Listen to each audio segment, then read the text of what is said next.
Okay, I'm going to try and do this recording on my Zoom platform because I really love the background. Although it does glitch a little bit and you feel like an algorithm that's gone wrong, an Android that's been put out of sync. But hey, let's soldier on. This post is a very quick one, and it's about the challenges confronting a person of African origin being themselves in the European milieu. If you're prepared to live in denial, you can make 1 + 1 = 5.235 recurring. That means that you can make any falsehood a reality or a truth. And it seems to me that the most important thing is that in Europe, there is this rush to deny reality when it comes to European relationships with people of African origin. The first observation I'd make is that there seems to be a requirement, owing to the prevailing narrative, of a hierarchy of worth in Europe. There seems to be a requirement for people of African origin to be patronizable. Now, this patronizability is a function of their language, their speech, their diction, their self-presentation, and so on. And the moment a person of African origin doesn't pretend, doesn't present in the prescribed manner ascribable to people of African origin, conflict arises. They will then be seen as difficult, aggressive, incongruent, uncooperative, and so on, whereas in actual fact, all they're doing is being themselves. The second requirement is that people of African origin are expected to make themselves incredibly small. And the net effect, for me, is that it feels a little bit like a person who's the shape of a square, forcing themselves into a space that's been prepared, specially prepared and curated for them, which is triangular. It's a tight squeeze and a very uncomfortable squeeze. And the first thing that happens to a person when they're not being themselves is a drop in output and enormous mental and emotional stresses. Now, if a person is able to absorb all of this and present a narrative and a way of being which is not themselves, they will be loved till hell freezes over, because they will be fitting the stereotype that's been ascribed to them by people who basically don't know who they are, how they should be, and how they should present if they are to be themselves. So there are many ways in which what I'm saying may appear to be untrue. People will often point to younger people who have far less of a problem. I mean, I'm a middle-aged plus man, and I have now reached, by dint of my experience and age, knowledge, positions of executive command and control. That stereotype doesn't yet exist in European society. Oh yes, lest I forget, the current Chancellor of the United Kingdom comes from my country of origin. Kwesi Kwarteng is an ex-Etonian and a Cambridge scholar, and is almost universally recognized as one of the sharpest tools in Parliament. And why he fits the stereotype I'm talking about is that he is a unicorn. If there could be any number of Kwesi Kwartengs waiting in the wings to accede to one of the four great offices of state, viz. Prime Minister, Home Secretary, Chancellor of the Exchequer, and I'm not sure, I think the other one is Foreign Secretary, or would it be the Attorney General? It's one of those two, but these are the really powerful officers of state. Then it wouldn't be a problem.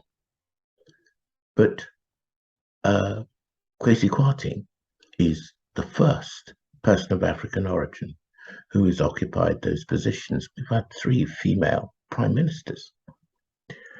So that actually proves what I'm saying. Another thing that some people think, oh, this can't be true, is that they see loads and loads and loads of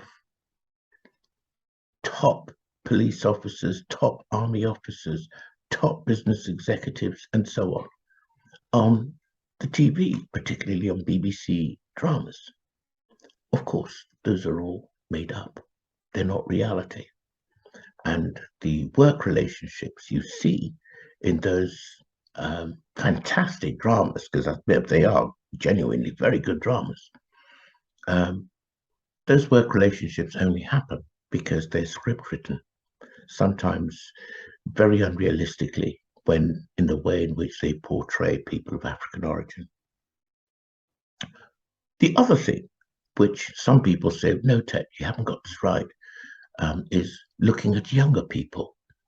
Well, yes, it's true.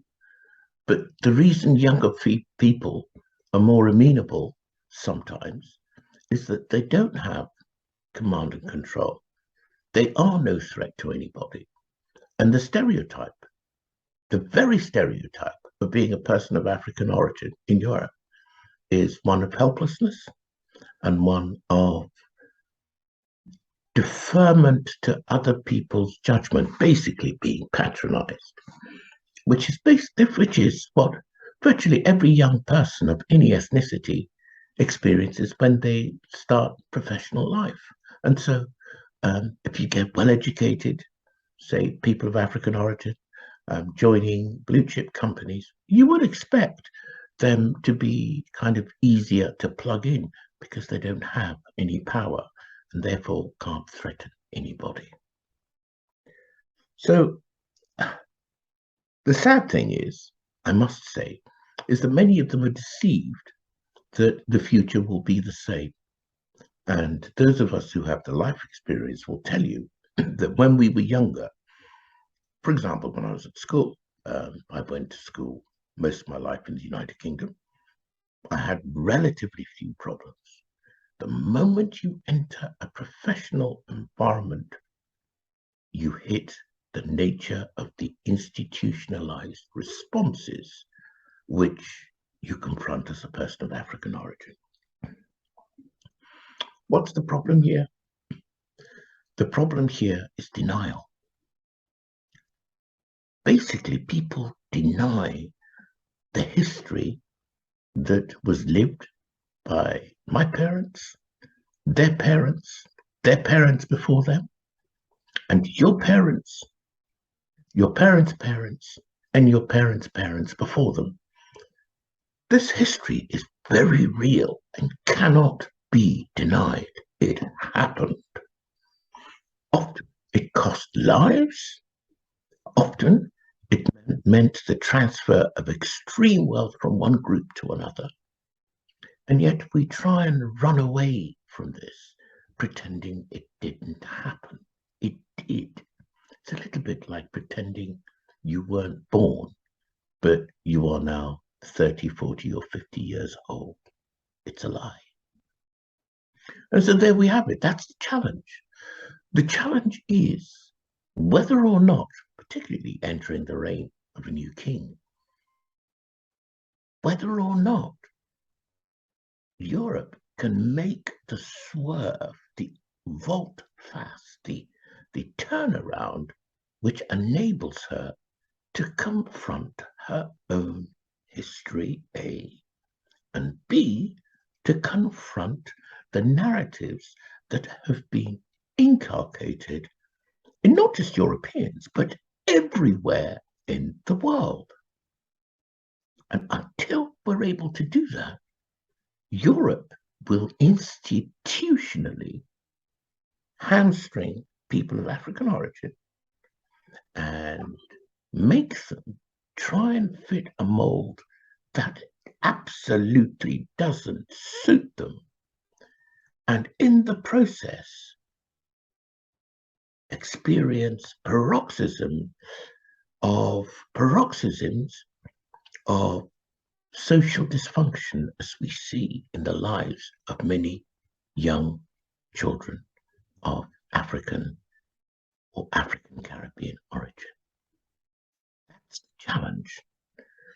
If you have any kind of moral integrity, the process of living this lie, the process of this, let's pretend we were born at the age of 40 and that the previous 4 decades didn't happen. As long as we want to continue living that lie, we will be stuck in the lie today, the consequences of which I have outlined above. I'm going to put this on my Facebook, my Instagram, and also my YouTube channels. Please take a look. Please subscribe. And of course, you're more than welcome to share and share your comments about what I'm saying, because there is no way forward until we start to tell each other and face our truths. Thanks so much. Have a great weekend.